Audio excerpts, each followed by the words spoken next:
अब मेरा निवेदन है परम पूज्य स्वामी महंत प्रतापपुरी जी महाराज से कि हमारे इन क्षत्रिय और क्षत्राणियों को अपना आशीर्वाद दें।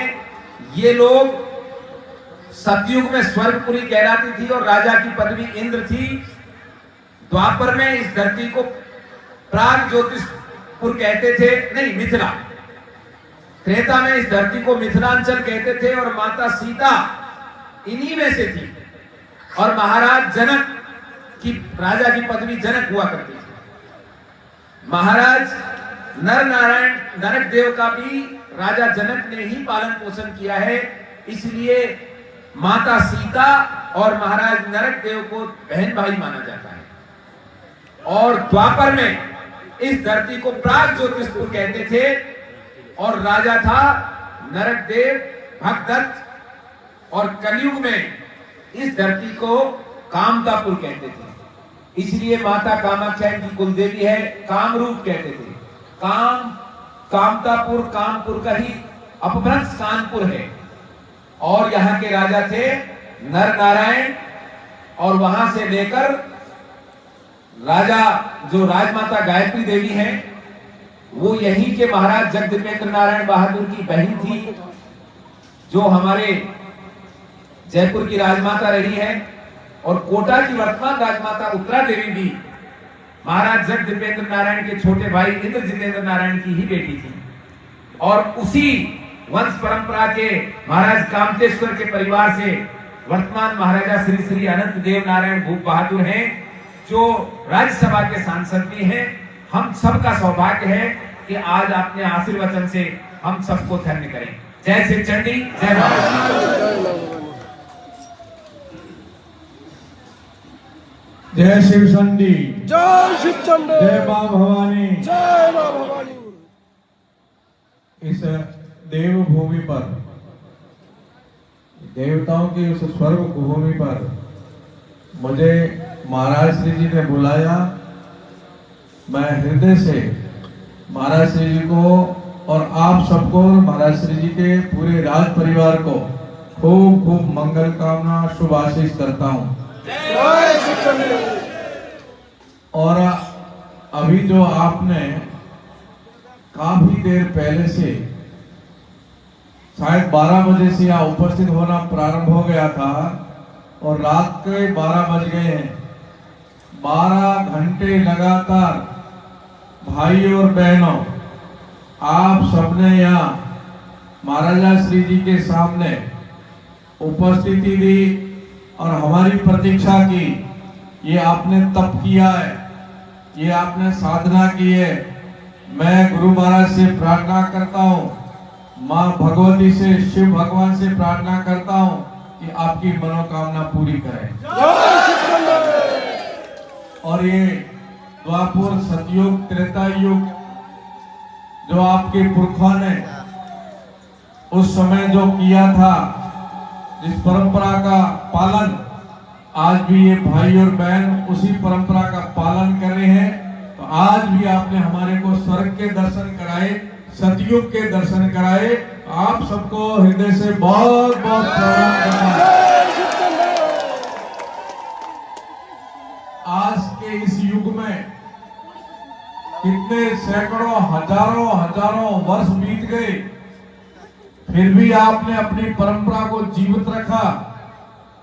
इस भौतिक युग में, इस आधुनिक युग में अपने वो गीत, वो संगीत, वो शैली, वो विरह के गीत जब बिटिया को विदाई देते हैं, महाराजा के वो उस समय के प्रसंग आपने किस प्रकार से रखा है, देख करके हृदय गदगद हो गया कि भारत की संस्कृति, इन बहनों ने हर शब्द को अपने भाव भंगिमाओं से, हाथों से, अंगों से और उनको दर्शाया। जिस प्रकार पहले अप्सराएं राजा महाराजा के दरबार में उस समय भी हम सबको हमारी संस्कृति की झलक देती थी, आज ठीक ऐसे हमारी इन बहनों ने दिया। इन बहनों को बहुत बहुत प्रणाम करता हूँ, आपको वंदन करता हूँ।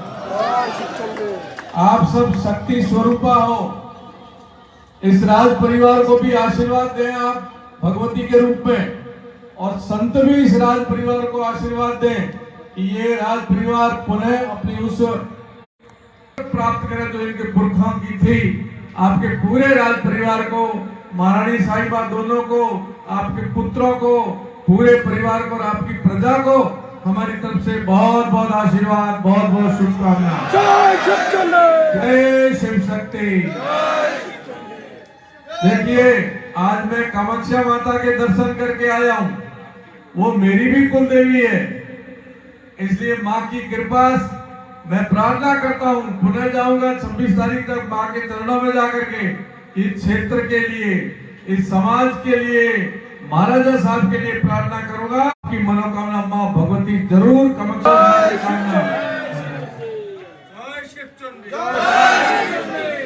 जय मां भवानी। महाराज प्रतापपुरी जी महाराज संन्यास जो लिया है वो राठौड़ सूर्य वंशी राठौड़ राज परिवार में जन्म हुआ है, तो आपके ही बीच के हैं।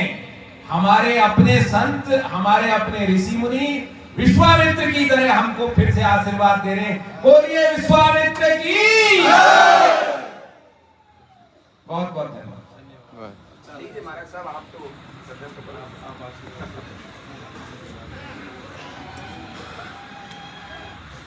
आज हम धन्य हुआ कि राजस्थान प्रतापपुरी महाराज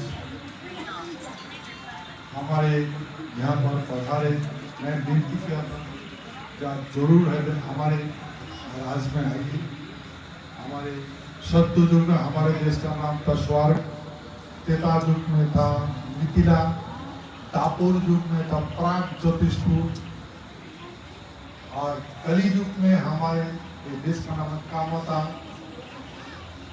कामतापुर, कामरू और आपको बिहार जो अस्तित्वहीन हो गए।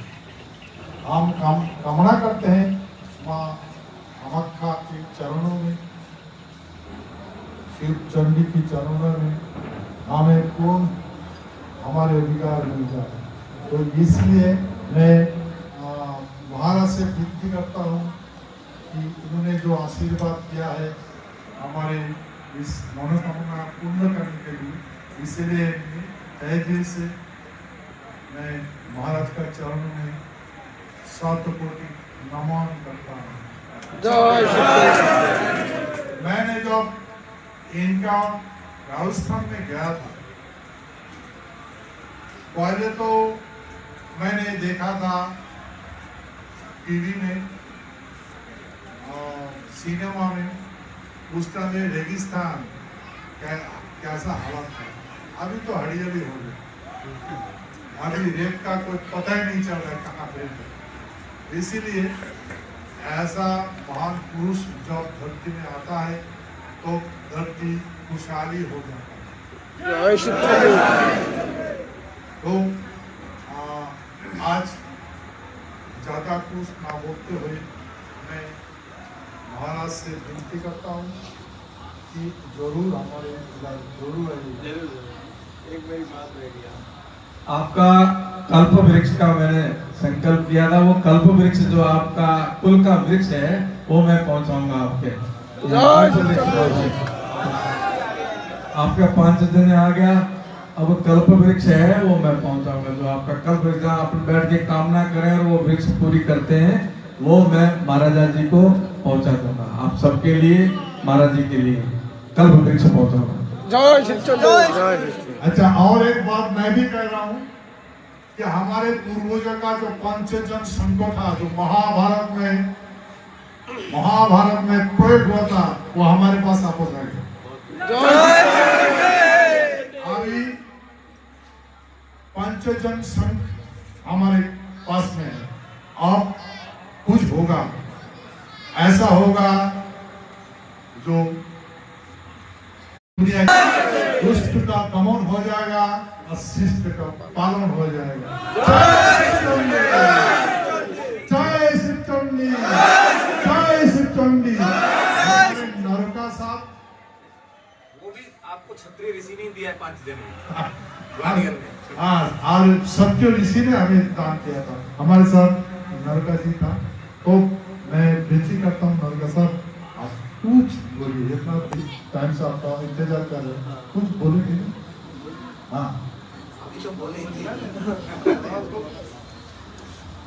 महाराजा साहब और हमारा संयोग कुछ ऐसा चला है जैसे विश्वामित्र और महाराज दशरथ का, विश्वामित्र और महाराज जनक का। ये दिन भर मेरे साथ रहते हैं, फिर भी इनका कोई न कोई उत्कंठा रह जाती है, बोलो कुछ तो बोलो। और जब भी आपकी मीटिंग होती है, मुझे नहीं पता आपकी इच्छा होती है कि महाराजा साहब की